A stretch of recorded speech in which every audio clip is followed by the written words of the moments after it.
Hello everyone, welcome to our YouTube channel that is chemistry Sarathi. तो जनाब स्वागत है आप सभी का हमारे इस वीडियो में। तो आज हम करने वाले हैं एटॉमिक स्ट्रक्चर के सभी पीवाईक्यू जो कि जुलाई अटेम्प्ट 2022 में पूछे गए थे, राइट। एंड हर बार की तरह आपको सबसे पहले इस वीडियो के डिस्क्रिप्शन में जाना है, दी हुई पीडीएफ को डाउनलोड करना है, उसको प्रिंट निकलवाना है, देन अकेले बैठकर टाइम बाउंड मैनर में सभी क्वेश्चन को सॉल्व करना है। उसके बाद ही आकर के हमारे इस वीडियो सोल्यूशन को देखना है ताकि आपका कोई भी डाउट ना रहे। निश्चित तौर पर आप कुछ ना कुछ एक्स्ट्रा कॉन्सेप्ट सीखने वाले हैं इस वीडियो से, राइट। चलिए जनाब, इस वीडियो को शुरू करने के लिए हमें फिजिकल पेन चाहिए क्योंकि उसकी हेल्प से ही तो हम डिजिटल पेन लेने वाले हैं। And here it is. चलिए जनाब, इस वीडियो को हम शुरू करते हैं। क्वेश्चन नंबर 1 25 जुलाई शिफ्ट 1 में पूछा गया था। Which of the following sets of quantum numbers is not allowed. Not, इन शब्दों को थोड़ा ध्यान से देखना है। नॉट अलाउड, डेफिनेटली आपको यहाँ पर कुछ रूल्स पता होने चाहिए जिसकी हेल्प से आप सारे क्वेश्चंस को क्रैक कर पाएंगे, राइट। जनाब, इसका रूल क्या है? n is always greater than l। n की वैल्यू l से हमेशा बड़ी होनी चाहिए, इक्वल भी नहीं होनी चाहिए, राइट। n की वैल्यू हमेशा ही l से बड़ी ही होगी। देखिए, ऐसा कौन सा ऑप्शन है जो इस रूल को फॉलो नहीं कर रहा है?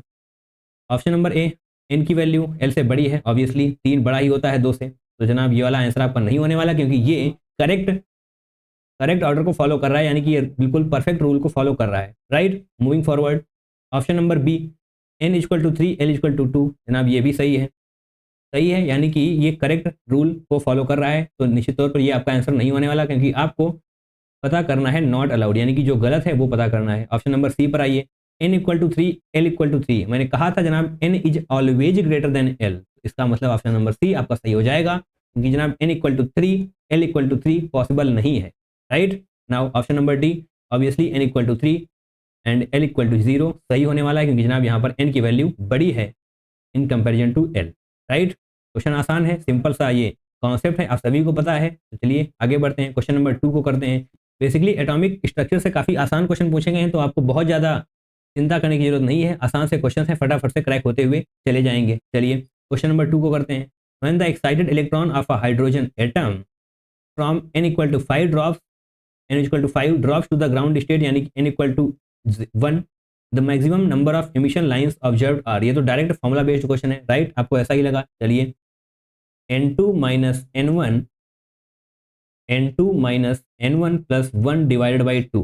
n2 की वैल्यू यहाँ पर है 5, n1 की वैल्यू है n1।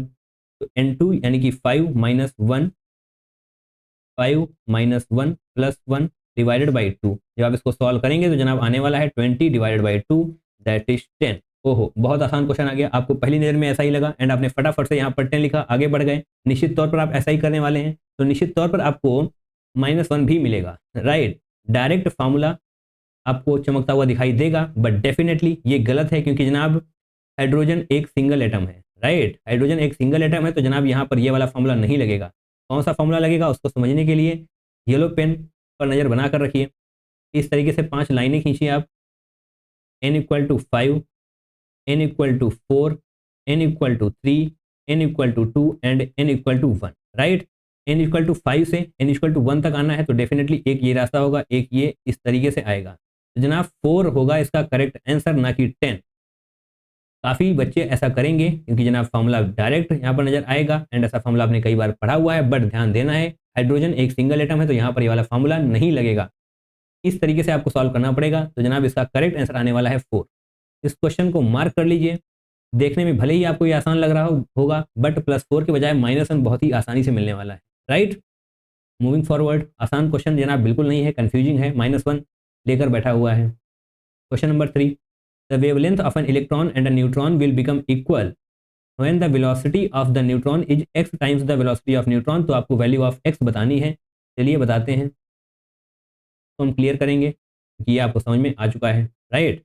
कि जनाब हमें यहाँ पर कैलकुलेशन भी करनी है, तो हमें थोड़ी सी स्पेस एक्स्ट्रा चाहिए ही चाहिए। लैम्डा इक्वल टू क्या होता है? h upon m v, right. Simple है। तो lambda electron equal to h upon mass of electron into velocity of electron, ये हो जाएगा। बट आपने यहाँ पर क्या देखा है? When the velocity of electron is x times the velocity of neutron, velocity of electron is x times velocity of neutron. तो x times velocity of neutron, ये है according to given question, right. इसको हम यहाँ पर put करेंगे, answer तक पहुँच जाएंगे। देखिए, lambda electron equal to lambda neutron आप तभी कर सकते हैं जब ये हो, ठीक है। इसको यहाँ पर लेकर आते हैं, h mass of electron, velocity of electron equal to h upon mass of neutron, just a second, yes, and velocity of neutron. अब जनाब इसको रिप्लेस करिए, वेलोसिटी ऑफ न्यूट्रॉन को आप x into velocity of neutron से replace करिए। Yes जनाब करते हैं हम। वेलोसिटी ऑफ इलेक्ट्रॉन की जगह पर हम लिखने वाले हैं x into velocity of neutron, right. एक बार फिर से हम पेन चेंज करेंगे ताकि आपको समझ में आए हम क्या करने वाले हैं। h यहाँ से जाएगा, h यहाँ से जाएगा, क्योंकि जनाब कांस्टेंट है तो दोनों तरफ से आसानी से कट जाएगा। वेलोसिटी ऑफ न्यूट्रॉन यहाँ से भी, वेलोसिटी ऑफ न्यूट्रॉन यहाँ से भी, राइट। अब x यहाँ पर आ जाएगा, मास ऑफ न्यूट्रॉन यहाँ पर आ जाएगा, तो x की वैल्यू क्या आने वाली है, मास of neutron upon mass of electron. दोनों मासेस की वैल्यू दी हुई है, मास ऑफ न्यूट्रॉन ऊपर रहने वाला है यानी कि 1.6 इंटू 10⁻⁻27 आने वाला है, divided by 9.1 into 10⁻⁻31, right. Simple है, सिंपल तो नहीं है, कैलकुलेशन टफ है, कॉन्सेप्ट भले ही सिंपल हो बट कैलकुलेशन टफ है। तो बेसिकली ऐसे क्वेश्चंस को आपको एग्जाम में स्किप करके हुए आगे बढ़ना है, वापस तभी आना है जब आपके पास एक्स्ट्रा टाइम बचा हुआ हो, राइट। अदरवाइज सिंपल सी कैलकुलेशन आपको लगेगी बट दिमाग हिला के रख देगी। बट जब आप इसको सॉल्व करने वाले हैं तो जनाब करेक्ट आंसर आने वाला है 1758। ऑब्वियसली हमने पहले सॉल्व करके देख लिया है, इतनी जल्दी तो नहीं किया है हमने। 1758 इसका करेक्ट आंसर हो जाएगा। जब आप इसको यहाँ पर लिखेंगे तो आपको 4 नंबर मिल जाएंगे, राइट। कॉन्सेप्ट आसान है बट डेफिनेटली कैलकुलेशन में उलझाने की कोशिश करी गई है। अप्रॉक्सीमेशन भी आप नहीं ले सकते क्योंकि न्यूमेरिकल टाइप क्वेश्चन है। Okay, now moving forward, question number 4, consider an imaginary ion. तो ये रहा जनाब हमारा imaginary ion. The nucleus contains a% more neutrons than the number of electrons in the ion. Okay, तो इसको करेक्ट करिए। यहाँ पर क्या लिखा हुआ है, नंबर ऑफ इलेक्ट्रॉन्स कितने हैं यहाँ पर, number of electrons 22 plus 3, right, क्योंकि यहाँ पर 3 माइनस है यानी कि 3 इलेक्ट्रॉन या ऐड करने पड़ेंगे। Number of electrons 25, okay. Number of neutrons, number of neutrons कितने होने वाले हैं, एटॉमिक मास से इसको माइनस कर देंगे तो 48 माइनस 22 क्या होगा, 26 होगा, राइट। तो इस इमेजिनरी आयन में हमारे पास इलेक्ट्रॉन है 25, न्यूट्रॉन है 26। हमसे पूछा गया है nucleus contains a% more neutrons than the number of electrons. तो मोर न्यूट्रॉन्स यानी कि neutrons minus electrons divided by electrons into 100, right, क्योंकि द नंबर ऑफ इलेक्ट्रॉन्स पूछा गया है, इलेक्ट्रॉन की रिस्पेक्ट में ही हमसे परसेंटेज पूछा गया है। तो डेफिनेटली इलेक्ट्रॉन का नंबर नीचे होने वाला है, that is 25, right. And difference ऊपर निकालेंगे हम न्यूट्रॉन एंड इलेक्ट्रॉन का, 26 माइनस 25, यहाँ पर 1 आएगा। परसेंटेज के लिए हम 100 से मल्टीप्लाई करेंगे एंड जब आप इसको सॉल्व करेंगे तो जनाब 4 आने वाला है। 100 डिवाइड बाई 25 ऑब्वियसली 4 ही होता है, तो वैल्यू ऑफ ए क्या आने वाली है, 4, राइट। 4% इसका करेक्ट आंसर होने वाला है। Okay, moving forward, question number 5 को पढ़िए। बहुत ही आसान क्वेश्चन है जनाब, एटॉमिक स्ट्रक्चर से बहुत ज़्यादा टाइम देने की कोई भी जरूरत नहीं है। Given below are 2 statements, one is labelled as assertion and reason. मैंने आपसे पहले भी कहा है असर्शन रीजन टाइप क्वेश्चंस में थोड़ा सा दिमाग खोल के बैठना है जनाब। Assertion reason type question confusing होते हैं, -1 बिल्कुल तैयार रहता है उनके पास, right. Energy of 2s orbital of hydrogen atom is greater than that of 2s orbital of lithium. ये हमने क्या पढ़ा, ये हमने असर्शन पढ़ा। असर्शन में जनाब क्या है, energy of 2s orbital of hydrogen atom is greater than that of 2s orbital of lithium. Okay, तो अगर सेल सेम रहा है, ध्यान से सुनिए, पेन रख दीजिए, आंखें इधर, आंखों में आंखें डालकर देखिए, समझने का प्रयास करिए। क्या है जनाब, सेल नंबर अगर सेम है और एटॉमिक नंबर बढ़ता चला जा रहा है तो potential energy more and more negative होती चली जाएगी, राइट। अगर सेम शेल में एटॉमिक नंबर बढ़ता चला जा रहा है तो पोटेंशियल एनर्जी निगेटिव होती चली जाएगी, मोर एंड मोर निगेटिव। इसका क्या मतलब हुआ, एक्चुअल में वैल्यू एनर्जी की कम होती जाएगी, राइट। वही जनाब यहाँ पर रीजन लिखा हुआ है, energy of the orbitals in the same subshell decreases with increase in atomic number. Obviously atomic number बढ़ रहा है, पोटेंशियल एनर्जी ज़्यादा से ज़्यादा निगेटिव होती चली जा रही है, तो ऑब्वियसली जनाब एनर्जी कम होती चली जाएगी, यानी कि असर्शन भी सही है, रीजन भी सही है एंड इसका करेक्ट एक्सप्लेनेशन भी है। Option number 1 would be the correct one, right. Option number 1 sorry option number ए यहाँ पर लिखा हुआ है, तो ऑब्वियसली ऑप्शन नंबर ए बिल्कुल सही हो जाएगा। Now moving forward, question number 6, the correct decreasing order of energy for the orbitals having following set of quantum numbers. तो बेसिकली यहाँ पर 2 रूल होते हैं, अगर आपको दो रूल आते हैं तो डेफिनेटली आंसर आसानी से आप पता कर पाएंगे। क्या होता है, हायर एनर्जी n+l वैल्यू जिसकी ज़्यादा है उसकी एनर्जी ज़्यादा होगी, सिंपल है, इतना आपको पता होना चाहिए। n प्लस एल वैल्यू जिसकी ज़्यादा है उसकी एनर्जी ज़्यादा होने वाली है, राइट। दूसरा क्या है, अगर वन, पहला तो हमें यही वाला रूल फॉलो करना है, बट अगर n प्लस वैल्यू इक्वल होती है, n प्लस एल की वैल्यू इक्वल होती है, सेकेंड, अगर n प्लस एल की वैल्यू सेम होती है या फिर हम बोलें इक्वल होती है, सेम है, तो फिर हम क्या पता करेंगे, जिसकी एन की वैल्यू ज़्यादा है, जिसकी एन की वैल्यू ज़्यादा है उसकी एनर्जी ज़्यादा होने वाली है, ठीक है। दो कॉन्सेप्ट क्लियर हो चुके हैं, ये दो रूल लिख लीजिए शॉर्ट नोट कॉपी में, इस पर बेस्ड 2-3 क्वेश्चन पूछे गए हैं, राइट, तो आपको पता होने चाहिए। Option number A, n plus l क्या होने वाला है 3, n plus l 4, n plus l 4, n plus l 5। तो जैसा कि हमने आपसे कहा था कि पहला रूल क्या है, एन प्लस एल वैल्यू जिसकी ज़्यादा होगी उसकी एनर्जी सबसे ज़्यादा होने वाली है, यानी कि यहाँ पर 5, ऑब्वियसली डी की वैल्यू सबसे ज़्यादा होगी, तो yes option number A, and option number A ही आपका सही हो जाएगा, क्योंकि आपको फंसाने की कोई भी कोशिश नहीं करी गई है, ठीक है, अच्छी बात है जनाब। बट बी एंड सी में क्या होगा, क्योंकि यहाँ पर तो हम प्रैक्टिस के लिए बैठे हैं, तो सारे कॉन्सेप्ट क्रिस्टल क्लियर करते हुए हमको आगे बढ़ना है, जल्दी बिल्कुल भी नहीं करनी है। आंसर मिल गया, आगे बढ़ गए, नहीं जनाब, कॉन्सेप्ट को क्लियर करिए। आगे क्या होगा, बी एंड सी ऑब्वियसली बड़े होंगे ए से, क्योंकि जनाब एन प्लस एल की वैल्यू बी एंड सी की ज़्यादा है in comparison to A, okay. But B and C में से कौन सा ज़्यादा होगा, सेकेंड पर आइए, जिसकी एन की वैल्यू ज़्यादा है, जिसकी एन की वैल्यू ज़्यादा है उसकी एनर्जी ज़्यादा होने वाली है, तो एन की वैल्यू किसकी ज़्यादा है जनाब, बी एंड सी में एन की वैल्यू ज़्यादा है बी की, तो ऑब्वियसली बी ज़्यादा होगा in comparison to C. Last में ए तो आपके पास है ही, क्योंकि जनाब एन प्लस एल की वैल्यू 3 है, ओके। इस तरीके से ये दोनों रूल आपको पता होने चाहिए। पहले तो हम चेक करेंगे एन प्लस एल वैल्यू किसकी ज़्यादा है, जिसकी एन प्लस एल की वैल्यू ज़्यादा होगी उसकी एनर्जी ज़्यादा होने वाली है, बट अगर एन प्लस एल की वैल्यू सेम होती है तो इसके एन वैल्यू ज़्यादा होगी उसकी एनर्जी ज़्यादा होने वाली है। बस दो कॉन्सेप्ट, दो रूल आते होंगे तो डेफिनेटली ये क्वेश्चन आसानी से क्रैक हो जाएगा। Now question number 7, question number 7 को हम करते हैं 28 जुलाई शिफ्ट 1 का जनाब ये क्वेश्चन है। Identify the incorrect statement, incorrect statement पूछा गया है, करेक्ट स्टेटमेंट नहीं पूछा गया है। From the following A B C D, 4 statement आपके पास हैं, तो आप बताइए इसमें से कौन सा ऐसा स्टेटमेंट है जो सही नहीं है। A circular path around the nucleus in which an electron moves is proposed as Bohr's orbit, obviously जनाब परफेक्ट, बिल्कुल सही है, स्टेटमेंट सही है, बट हमारा ये आंसर सही नहीं होगा क्योंकि हमें इनकरेक्ट पता करना है, okay. Moving forward, N orbital is the one electron wave function psi, इसको हम साई बोलते हैं, इन एन एटम, ऑब्वियसली बिल्कुल सही है जनाब, कुछ भी गलती यहाँ पर नहीं है, दोनों स्टेटमेंट सही हैं। The existence of bourse orbit is supposed bye hydrogen spectrum, बिल्कुल हाइड्रोजन स्पेक्ट्रम आपने कई बार सुना होगा, ये भी सही है, तो ऑब्वियसली डी वाला ही गलत होगा, क्यों होगा देखिए।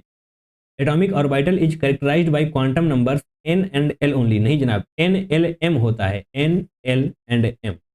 Atomic numbers is characterised by the quantum numbers n l and m, ना कि n and l only, right. तो ऑप्शन नंबर डी आपका सही हो जाएगा, क्योंकि जनाब ये है इनकरेक्ट स्टेटमेंट, राइट।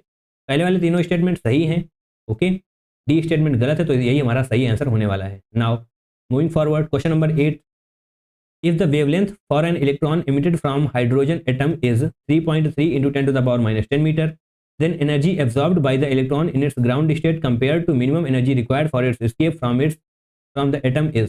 अभी तक 7 क्वेश्चन बहुत ही आसान थे, बट डेफिनेटली ये वाला क्वेश्चन काफी शानदार है, अच्छी खासी कैलकुलेशन भी है, and most importantly numerical type question है, तो अप्रॉक्सीमेशन का जादू नहीं चलने वाला, राइट, एक्यूरेटली जनाब आपको सॉल्व करना पड़ेगा, ओके। एक बार फिर से क्वेश्चन को पढ़ लीजिए, हम क्वेश्चन को सॉल्व करने जा रहे हैं। आइए जनाब यहाँ पर लिखते हैं, तो जनाब यहाँ पर हमको लैम्डा की वैल्यू दी हुई है, तो ऑब्वियसली हम लैम्डा का ही फार्मूला लिखने वाले हैं, lambda equal to h upon m v. ये फार्मूला आपने फिजिक्स में भी पढ़ा है एंड केमिस्ट्री में भी पढ़ा है, okay. If the wavelength of for an electron emitted from hydrogen atom is this, the energy absorbed by the electron, okay. तो यहाँ पर हम एनर्जी के लिए एम वी की वैल्यू निकाल लेते हैं, एम वी को आप इस तरफ ले आइए, तो ऑब्वियसली एच अपॉन लैम्डा हो जाएगा, एच की वैल्यू सभी को पता है, नहीं पता है तो जनाब यहाँ पर देखिए जो लिखी हुई है उसी का यूज करना है। Got it, 6.626, okay, 6.626 into 6.626, okay, गलत हो गया यहाँ पर, yes, into 10 to the power minus 34 divided by m v नहीं जनाब lambda, 3.3 into 10 to the power minus 10, 3.3 into 10 to the power minus 10 इधर, यस। अब जब आप इसको सॉल्व करेंगे तो क्या आएगा, ये तो आसान हो गया, 6.6 डिवाइड बाई 3.3 जनाब आसानी से हो जाएगा ये 2 into 10 to the power minus 24, right. इतना तो निगलेक्ट कर ही सकते हैं ऑब्वियसली। जनाब mv की वैल्यू हमारे पास आ चुकी है। काइनेटिक एनर्जी के क्या होता है जनाब, काइनेटिक एनर्जी क्या होता है, हाफ एम वी स्क्वायर। हमारे पास वैल्यू क्या आई है mv की, तो mv के फार्मूले, mv के फॉर्मेट में लाने के लिए हमें क्या करना पड़ेगा जनाब, यहाँ पर m से मल्टीप्लाई करिए, m से डिवाइड भी कर दीजिए। ठीक है, आपने कर दिया ऐसा। अब क्या होगा, एम स्क्वायर वी स्क्वायर आने वाला है, right, m square v square आने वाला है, नीचे आ जाएगा 2m। इसको हम क्या लिख सकते हैं, एम वी का whole square divided by 2m। ये समझने में कोई दिक्कत नहीं हुई है, थोड़ा सा मैनिपुलेट किया है हमने, आसानी से आप समझ पाएंगे क्योंकि जनाब आपने मैथमेटिक्स भी पढ़ी है, राइट। एम वी की वैल्यू क्या है, 2 इंटू 10⁻24। इसका स्क्वायर हमें करना पड़ेगा, तो 4 इंटू 10⁻48 आने वाला है, या फिर आप डायरेक्टली ही अलग अलग करके लिख लीजिए अभी के लिए। 2 इंटू 10⁻24, एक बार फिर से लिखिए, 2 into 10⁻24 divided by 2m। m क्या है जनाब यहाँ पर, मास ऑफ इलेक्ट्रॉन, जो कि आपको यहाँ पर लिखा हुआ है 9.1 इंटू 10⁻31। जब आप इसको सॉल्व करेंगे तो जनाब आने वाला है 21.8 इंटू 10⁻19, राइट। ये एक्चुअल वैल्यू आने वाली है 21.8 इंटू 10⁻19। बेसिकली एक बार हम आपसे फिर से कहेंगे कि ऐसे क्वेश्चंस में उलझना नहीं है। ऐसी कैलकुलेशन अगर आ गई है तो मार्क फॉर लेटर करिए, आगे बढ़िए। बाकी के क्वेश्चंस अगर हो जाते हैं, टाइम बचता है, तब जाकर ऐसी कैलकुलेशन में उलझना है। अगर आप बीच पेपर में ऐसी कैलकुलेशन में उलझ गए, 4-5 मिनट भी चले जाएंगे एंड एट लास्ट आपको कॉन्फिडेंस भी नहीं आएगा कि आपने सही किया है या नहीं, क्योंकि एट द एंड ये न्यूमेरिकल टाइप क्वेश्चन है जनाब, राइट। फिलहाल प्रैक्टिस करते रहिए, यहाँ पर तो हम करेंगे ही करेंगे। 21.8 इंटू 10⁻19 आया है, ये क्या आया है जनाब, काइनेटिक एनर्जी, राइट। तो जनाब काइनेटिक एनर्जी की वैल्यू आ चुकी है 21.8 इंटू 10⁻19। और अब हम आगे कैसे करेंगे, एक बार यहाँ पर इसको पढ़ के देखिए। Then energy absorbed by the electron in its ground state compare to minimum energy required for its escape. तो आपको ये पता होना चाहिए कि minimum energy required for its escape क्या होता है। चलिए बताते हैं। आप सबसे पहले एक फार्मूला लिखिए, क्या है formula, energy absorbed equal to energy required plus kinetic energy, जो आपने अभी अभी निकाली है। ध्यान से सुनिए, ये फार्मूला आपने कई बार पढ़ा होगा। Energy absorbed is equal to energy required plus kinetic energy, right. आसान है, इसको पढ़ा है, तो डेफिनेटली इसको हम यहाँ पर क्या करेंगे, आसानी से सॉल्व करने के लिए जनाब आप इसको एनर्जी रिक्वायर्ड से डिवाइड कर दीजिए। इस पूरी इक्वेशन को अगर आप एनर्जी रिक्वायर्ड से डिवाइड कर देते हैं तो आपके लिए थोड़ी ऐसी आसानी होने वाली है। तो इस डब्बे को हटाइए, इस डब्बे की कोई ज़रूरत हमको है नहीं। इसको डिवाइड करिए जनाब एनर्जी रिक्वायर्ड से, इसको भी डिवाइड कर दीजिए एनर्जी रिक्वायर्ड से। जो जादू होने वाला है वो देखिए, जादू में जनाब कबूतर नहीं निकलेगा, आसानी रहेगा क्वेश्चन, ये हट जाएगा, right. Energy required equal to 1 होने वाली है, plus kinetic energy upon energy required, इसको एज इट इज रखिए, energy absorbed upon energy required की ही वैल्यू आपको बतानी है, राइट। वेट, समझ में आ जाएगा जनाब। यहाँ पर लिखिए काइनेटिक एनर्जी 21.8 इंटू 10⁻19, ये हमने अपने मन से नहीं लिख दी, अभी अभी आपने निकाली है, राइट। यहाँ पर देखिए, वापस से नीचे आइए, एनर्जी रिक्वायर्ड क्या होती है, 13.6 इलेक्ट्रॉन वोल्ट। यूनिट पे जनाब फोकस करिएगा, 13.6 इलेक्ट्रॉन वोल्ट होती है। एंड ये जो आपने काइनेटिक एनर्जी निकाली है वो आई है जूल में, राइट। तो इलेक्ट्रॉन वोल्ट को भी आपको जूल में कन्वर्ट करना पड़ेगा, इसलिए जनाब 13.6 को मल्टीप्लाई करना पड़ेगा 1.6 इंटू 10⁻19 से, ताकि इलेक्ट्रॉन वोल्ट जूल में कन्वर्ट हो जाए, राइट। यूनिट्स पर फोकस करते हुए चलना है। बेसिक ये जनाब बहुत टफ तो नहीं बोलेंगे, बट बेसिकली ये बहुत ही अच्छा क्वेश्चन है। ऑब्वियसली यहाँ पर आपकी सारी कैलकुलेशन चेक कर ली गई हैं, और थोड़ा सा भी आप इधर उधर करेंगे तो -1 तैयार बैठा है जनाब, राइट। इसको जब आप पूरी तरीके से सॉल्व करने वाले हैं तो जनाब आने वाला है 2.0166। ऑब्वियसली हम पहले ही सॉल्व करके देख चुके हैं, इतनी जल्दी तो हमने नहीं किया है, ऑब्वियसली बात है। इक्वल टू 2 आप लिख देंगे, तो definitely energy absorbed is twice of energy required, and यही आपसे यहाँ पर पूछा गया था जनाब। ये रही 2 टाइम्स एनर्जी, राइट। ये आप करेक्ट आंसर लिख देंगे यहाँ पर, ओके। जनाब ये क्वेश्चन एक बार फिर से हम आपको एक्सप्लेन करना चाहते हैं, क्योंकि जनाब ये बहुत ही शानदार सा क्वेश्चन है, राइट। दोबारा से देखिए, क्वेश्चन नंबर 8 बहुत ही जबरदस्त क्वेश्चन है, इसको मार्क कर लीजिए। 3 से 4 बार आपको इसकी प्रैक्टिस करनी है कुछ कुछ दिनों के गैप में, राइट, ताकि आपका ये क्वेश्चन आपके दिमाग में बैठ जाए। ऐसा कुछ भी क्वेश्चन आपसे गलत नहीं होना चाहिए दोबारा से, राइट। नाउ आपको लैम्डा यानी कि वेवलेंथ की वैल्यू दी हुई है, आपने ये फॉर्मूला कई बार पढ़ा है।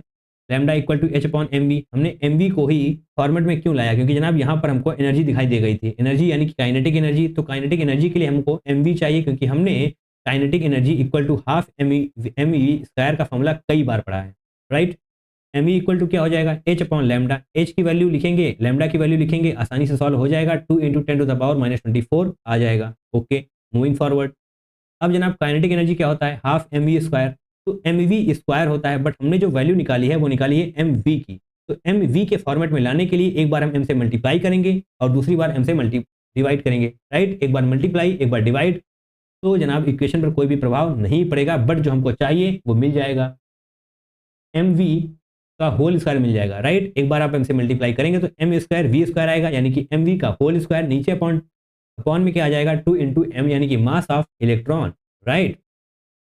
एम वी की वैल्यू आप ऑलरेडी निकाल चुके हैं, तो जनाब ये दो बार मल्टीप्लाई करेंगे तो एम वी का होल स्क्वायर हो जाएगा, डिवाइड बाई 2 इंटू एम। एम बोले तो मास ऑफ इलेक्ट्रॉन आपको यहाँ पर दिया गया है, तो खुद का दिमाग चलाने की जरूरत बिल्कुल नहीं है, जो वैल्यूज दी हुई हैं उन्हीं को पुट करना है, राइट। आगे बढ़िए, इसको जब आप सॉल्व करेंगे तो 21.8 into 10 to the power -19 joule आने वाली है काइनेटिक एनर्जी। ओके, ये वाला फॉर्मूला भी आपने पढ़ा है, energy absorbed is equal to energy required plus kinetic energy. आसान करने के लिए हमने पूरी इक्वेशन को एनर्जी रिक्वायर्ड से डिवाइड किया ताकि ये कट जाए, 1 आ जाए, और यहाँ पर आपको आगे बहुत ज़्यादा दिमाग चलाने की जरूरत ना पड़े, बट डेफिनेटली आप जब इस कैलकुलेशन को सॉल्व करेंगे तो 2.0166 आएगा, दैट मीन्स 2 आने वाला है। तो 2 टाइम्स होने वाली है एनर्जी, राइट। ये क्वेश्चन आसान तो बिल्कुल नहीं है, टफ साइड पर जा रहा है, बेशक ये जनाब बहुत ही शानदार सा क्वेश्चन है, right. Now moving forward, question number 9। Question number 9 भी जनाब अच्छा है। The minimum uncertainty in the speed of an electron in one-dimensional region of length 2a naught, where a naught is Bohr radius 52.9 picometer is। Okay, तो जनाब ये uncertainty principle से question पूछा गया है, तो इसको हम रफ करते हैं ताकि यहाँ पर भी हम सॉल्व कर सकें, क्योंकि जनाब हमको यहाँ पर भी स्पेस चाहिए ही चाहिए, राइट। तो ये जनाब हमने स्पेस बना ली है, तो डेफिनेटली हम इस क्वेश्चन को भी सॉल्व करने वाले हैं। जनाब ये है अनसर्टेनिटी प्रिंसिपल का क्वेश्चन। इसका फॉर्मूला जनाब क्या होता है, delta x delta P H upon 4 पाई, राइट। डेल्टा एक्स क्या है जनाब, distance, delta P momentum, right. Delta P momentum है जनाब ये, uncertainty in momentum, H upon 4 पाई तो कॉन्स्टेंट्स हैं। Okay, that's it. अब जनाब यहाँ पर देखिए, डेल्टा एक्स डेल्टा पी को हम क्या लिख सकते हैं, m into delta v, right. P equal to m v होता है, मोमेंटम का फॉर्मूला आपने फिजिक्स में पढ़ा हुआ है, m equal p equal to m into v, यानी कि mass into velocity is equal to momentum, that's it, simple. जनाब यहाँ पर आपको दिया हुआ है, आपसे पूछा क्या गया है, अनसर्टेनिटी इन द स्पीड, यानी कि डेल्टा वी आपसे पूछा गया है। यहाँ पर क्या लिखा हुआ है, मिनिमम, तो डेफिनेटली हम इसको इक्वल भी कर सकते हैं, एच अपॉन 4 पाई। हमने डेल्टा वी तो यहीं पर रोक लिया, बट एम इस तरफ आ जाएगा, राइट। 1 अपॉन एम आ जाएगा, डेल्टा एक्स भी इस तरफ ही आ जाएगा, डेल्टा एक्स।